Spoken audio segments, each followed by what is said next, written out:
Hello friends, welcome to my channel. मैं हूं आपका दोस्त महेश कुमार। फ्रेंड्स, आइए स्टार्ट करते हैं दिस डीह्यूमिडिफिकेशन प्रोसेस। यह क्या होता है, इसको साइक्रोमेट्रिक चार्ट में कैसे हम ड्रॉ करते हैं, और इस प्रोसेस की वजह से अदर जो साइक्रोमेट्रिक प्रॉपर्टीज़ हैं उसमें क्या इफ़ेक्ट आता है, हम डिटेल में देखेंगे। तो फ्रेंड्स, आइए स्टार्ट करते हैं this process. Removal of moisture from the air without change in its dry bulb temperature is known as dehumidification process. It means जो ड्राई बल्ब टेम्परेचर होता है उसमें कोई चेंजेस नहीं रहता है। It means dry bulb temperature is constant. And जो moisture होता है, मॉइस्चर या हम कह सकते हैं स्पेसिफिक ह्यूमिडिटी क्या होती है, डिक्रीज होती है। ओके, सो मॉइस्चर क्या होता है, यहाँ से रिमूव किया जाता है। In this process moisture remove होता है। Okay, in dehumidification process the relative humidity decreases and specific humidity also decreases. Okay, enthalpy also decreases. तो फ्रेंड्स, क्या होता है इसको, आइए हम फर्स्ट साइक्रोमेट्रिक चार्ट में देखते हैं। This is the psychrometric chart. Bottom base is dry bulb temperature in increasing order 0, 10, 20, 30, 40, 50, 60। सो यहाँ पर क्या है फ्रेंड्स, जो ड्राई बल्ब टेम्परेचर है वह कांस्टेंट है। ओके, बट जो स्पेसिफिक ह्यूमिडिटी है या मॉइस्चर कंटेंट है वह क्या हो रहा है फ्रेंड्स, डिक्रीज हो रहा है। बिकॉज जो ओमेगा 2 है, this is specific humidity at point 2 and this is specific humidity at point 1।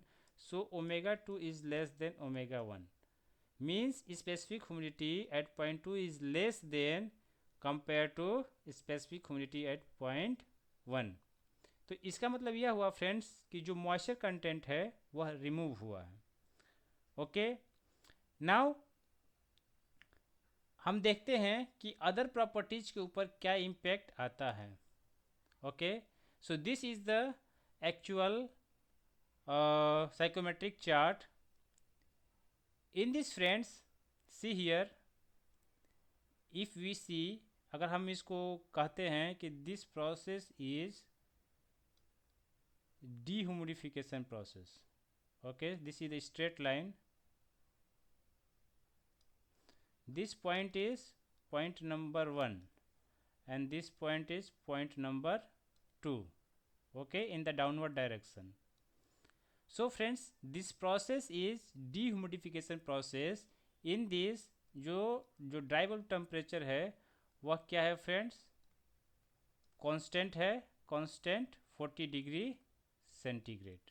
Okay, and जो स्पेसिफिक ह्यूमिडिटी जैसा मैंने बताया वह क्या हो रहा है, वह डिक्रीज हो रहा है। ओके, या यह भी कह सकते हैं मॉइस्चर कंटेंट क्या हो रहा है, कम हो रहा है। नाउ अदर प्रॉपर्टीज क्या हो गया फ्रेंड्स, अब रिलेटिव ह्यूमिडिटी की बात कर लेते हैं। रिलेटिव ह्यूमिडिटी क्या हो जाएगा, see here eight point number 1 जो रिलेटिव ह्यूमिडिटी है वह कितनी है। Let's suppose this saturation curve line is here, जो रिलेटिव ह्यूमिडिटी होगा वह क्या होगा, 100% होगा।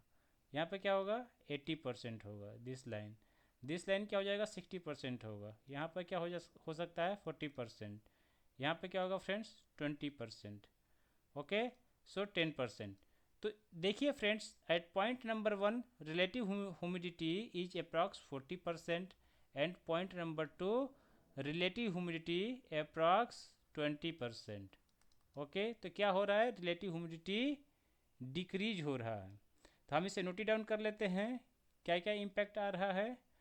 फर्स्ट, जो ड्राई बल्ब टेम्परेचर है वह क्या है, कांस्टेंट है इन dehumidification process. Okay,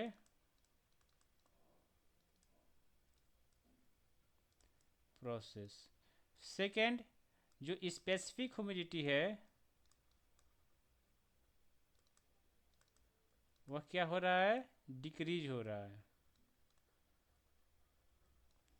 third, relative humidity जो मैंने बताया वह भी क्या हो रहा है फ्रेंड्स, डिक्रीज हो रहा है। फोर्थ, वेट बल्ब टेम्परेचर क्या होगा friends, wait bulb temperature, see here this is the wait bulb temperature line, okay.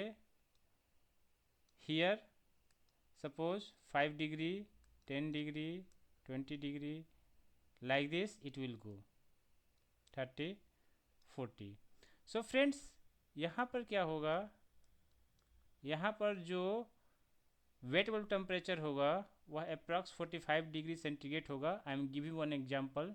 So let suppose यहाँ पर क्या है, at point number 1 wet bulb temperature is 45 degree centigrade and point number 2 it is approx 30 degree centigrade. इसका meaning क्या है friends, कि wait bulb temperature क्या हो रहा है, डिक्रीज हो रहा है, ओके। तो क्या हो जाएगा, वेट बल्ब टेम्परेचर डिक्रीज होगा, ओके। फिफ्थ क्या हो जाएगा friends, wait bulb temperature in enthalpy कॉन्साइड होता है। इट मीन्स कि जब वेट बल्ब टेम्परेचर डिक्रीज होगा तो एंथैल्पी क्या होगा, एंथैल्पी आल्सो डिक्रीज होगा, ओके। सो यह क्या है, this is the effect when dehumidification process will be happen. जब डीह्यूमिडिफिकेशन प्रोसेस होगा तो अदर प्रॉपर्टीज के ऊपर क्या चेंजेज आएगा फ्रेंड्स, हम यहाँ से देख रहे हैं, ओके। एंथैल्पी के ऊपर क्या इफेक्ट आएगा, वेट बल्ब टेम्परेचर के ऊपर क्या इफेक्ट आएगा, रिलेटिव ह्यूमिडिटी के ऊपर क्या इफेक्ट आएगा, ओके फ्रेंड्स। तो होप आपको समझ में आया होगा कि क्या इफेक्ट आता है। सो फ्रेंड्स, अगर कुछ भी डाउट हो आपको तो मुझे कमेंट बॉक्स में पूछ सकते हैं, मैं इसको फिर से एक्सप्लेन करने की पूरी कोशिश करूँगा। अगर मेरा एक्सप्लेनेशन अच्छा लगे फ्रेंड्स तो प्लीज़ प्लीज़ लाइक कीजिए, कमेंट कीजिए, मेरे चैनल को सब्सक्राइब कीजिए। अगर आपका कुछ सजेशन है मेरे एक्सप्लेनेशन को इम्प्रूव करने के लिए तो वह भी आप दे सकते हैं फ्रेंड्स। Thank you.